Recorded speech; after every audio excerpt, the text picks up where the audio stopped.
បាទសួស្តីបងប្អូនអ្នកគ្នាស្វាគមន៍មកកាន់វីដេអូខ្ញុំថ្ងៃនេះខ្ញុំនឹងបង្ហាញបងប្អូនអ្នកគ្នាពីរបៀបនៃការផ្លាស់ប្ដូរអ៊ីមែល Apple ID របស់យើងណាព្រោះខ្ញុំប្រើប្រាស់អ៊ីមែលចាស់របស់ខ្ញុំអញ្ចឹងខ្ញុំចង់ឈប់ប្រើវាខ្ញុំប្រើអ៊ីមែលផ្សេងខ្ញុំអាចធ្វើការផ្លាស់ប្ដូរវាបានហើយក្នុងនោះគឺទិន្នន័យនៅក្នុង Apple ID របស់យើង iCloud របស់យើងគឺនៅដដែលហើយយើងប្រើប្រាស់ជាមួយនឹងអ៊ីមែលថ្មីឬក៏ password យើងគឺនៅដដែលបងប្អូនគ្នាហើយបងប្អូនក៏អាចផ្លាស់ប្ដូរ password បានដូចគ្នាដែរអញ្ចឹងកុំឲ្យខាតពេលវេលាយូរហើយថាតើក្នុងនោះយើងធ្វើការផ្លាស់ប្ដូរយ៉ាងដូចម្ដេចអញ្ចឹងកុំភ្លេចទស្សនាទាំងអស់គ្នាហើយបើពេញចិត្តហ្នឹងបងប្អូនអាច comment នៅខាងក្រោមវីដេអូអញ្ចឹងដើម្បីធ្វើការផ្លាស់ប្ដូរ email Apple ID របស់យើងបានហ្នឹងគឺបងប្អូនអ្នកគ្នាត្រូវមាន email មួយសិនអញ្ចឹង email មួយហ្នឹងមានថា email បងប្អូនបង្កើតថ្មីបងប្អូនគ្នាដើម្បីយើងធ្វើការជំនួសនៅ email ចាស់អញ្ចឹងបើជាបងប្អូនមានឬក៏បងប្អូនអត់ទាន់មានបងប្អូនអាចចូលទៅទស្សនាវីដេអូរបស់ខ្ញុំដែលខ្ញុំធ្លាប់បង្ហាញពីរបៀបនៃការបង្កើត email នៅក្នុង channel របស់ខ្ញុំអញ្ចឹងបើសិនជាបងប្អូនមានហើយបងប្អូនគាត់ទៅចូលទៅកាន់ setting ពេលដែលបងប្អូនចូលមកដល់ setting ហើយហ្នឹងគឺបងប្អូននឹងឃើញនេះជា profile របស់យើងនៅខាងលើ profile Apple ID របស់យើងណាអញ្ចឹងយើងចូលមកកាន់ Apple ID ហ្នឹងមកពេលដែលបងប្អូនចូលមកដល់ Apple ID ហ្នឹងហើយអ្វីដែលបងប្អូនត្រូវមើលហ្នឹងគឺបងប្អូននឹងឃើញពាក្យមួយវាដាក់ថា sign in and security អញ្ចឹងយើងធ្វើការចុចចូលតែម្ដងបងប្អូនធ្វើការរងចាំបន្តិចពេលវានៅវិលអញ្ចឹង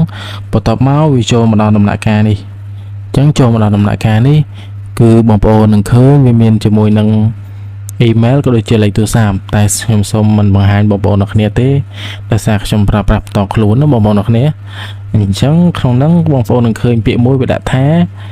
add email or phone number អញ្ចឹងបងប្អូនអាចធ្វើការចុចទៅលើពាក្យមួយហ្នឹងទៅអូខេបន្ទាប់ពីបងប្អូនចុចទៅលើពាក្យមួយហ្នឹងវានឹងឲ្យជំរើសបងប្អូនចង់ធ្វើការបញ្ចូលនៅ email ដែលបងប្អូនមានស្រាប់ឬក៏បងប្អូនបញ្ចង់ផ្លាស់ប្ដូរនៅលេខទូរស័ព្ទ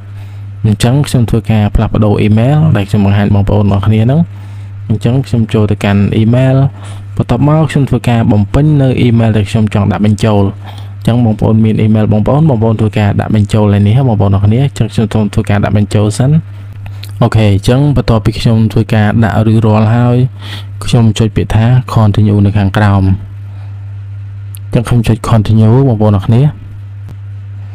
អញ្ចឹងវាទាមទារ password 6ខ្ទង់វាផ្ញើទៅកាន់ email របស់យើងនេះបងប្អូនអាចឃើញ email គឺ load មកហើយអញ្ចឹងខ្ញុំសូមធ្វើការចូលទៅកាន់ Gmail របស់ខ្ញុំដើម្បីធ្វើការយកនៅ password មួយហ្នឹងអញ្ចឹងពេលដែលខ្ញុំចូលមកដល់ email របស់ខ្ញុំនឹងឃើញនេះ Apple នៅខាងលើគេបងប្អូនអញ្ចឹងយើងចូលមកកាន់ហ្នឹងមកបន្ទាប់មកនេះគឺជាបញ្ជាក់មួយ email របស់យើងនេះគឺជា passwordចឹង31 3503ខ្ញុំយកមកបំពេញនៅកន្លែងនេះ31 3503អញ្ចឹងពេលដែលយើងវាយរួចរាល់វានឹងលុបពាក្យថា verifying អញ្ចឹងយើងធ្វើការរងចាំឲ្យ email របស់យើង verify កន្លែងនេះគឺបើសិនជាបងប្អូនចង់ផ្លាស់ប្ដូរបងប្អូនត្រូវ tick លេខនេះបើកលេខនេះមានន័យថាបងប្អូនចង់ឲ្យ email នេះគឺជា primary emailគឺជា email ដំបូងឬជា email ទី1ដែលយើងរក្សាវាបងប្អូនអ្នកគ្នាអញ្ចឹងខ្ញុំចុចបើកមកអញ្ចឹងវាសួរបងប្អូនអញ្ចឹងឡើយនេះបងប្អូនអាចយក yes មកតែទៅជាមួយនឹង FaceTime ចុចខ្ញុំយក yes បន្ទាប់មកបងប្អូនធ្វើការវាយនៅ password ទូរស័ព្ទបងប្អូនបើសិនជាបងប្អូនដាក់ lock screen ណាបងប្អូនចាក់សោឲ្យក្រង់ណាអញ្ចឹងខ្ញុំធ្វើការវាយ passwordអញ្ចឹងពេលដែលយើងវាយ password ហើយឃើញវាលោតពាក្យថា verifying ម្ដងទៀតបន្ទាប់មកវាបានគ្រីសលេខនេះវាដាក់ថា primary email address update អញ្ចឹងវាបាន update ហើយបងប្អូនអរគ្នាអញ្ចឹងវាប្រាប់យើងថាអ្នកអាចប្រើប្រាស់វាបានណាក្នុងការ sign in ណាបងប្អូនអរគ្នាអញ្ចឹងអ្វីដែលយើងទៅធ្វើយើងចុចដាននៅខាងក្រោមអញ្ចឹងពេលដែលយើងចុចដានយើងរងចាំបន្តិចអញ្ចឹងបងប្អូននឹងឃើញ email របស់យើងលោតទៅលើហើយ email ដែលយើងឈប់ប្រើប្រាស់ហ្នឹងគឺលោតមកខាងក្រោមអញ្ចឹងពេលដែលបងប្អូនចូលមកដល់ឯនេះ គឺយើងអត់ទាន់អាច remove account ចាស់របស់យើងបានទេយើងទៅទុកវាសិនអញ្ចឹងក្នុងហ្នឹងបើសិនជាបងប្អូនទៅតែ add ថ្មីយើងអត់ទាន់អាច remove account នឹងបានទេអញ្ចឹងយើងទុកវាបន្តិចសិនអាចថារយៈពេលរៀងយូរបន្តិចទៅ account នោះវានឹង load នៅមុខងារឲ្យយើងធ្វើការលុប account នឹងបានណាបងប្អូនអរគ្នាអញ្ចឹងដោយសារយើង add ថ្មីយើងអត់ទាន់អាចលុបនៅ account នឹងបានទេ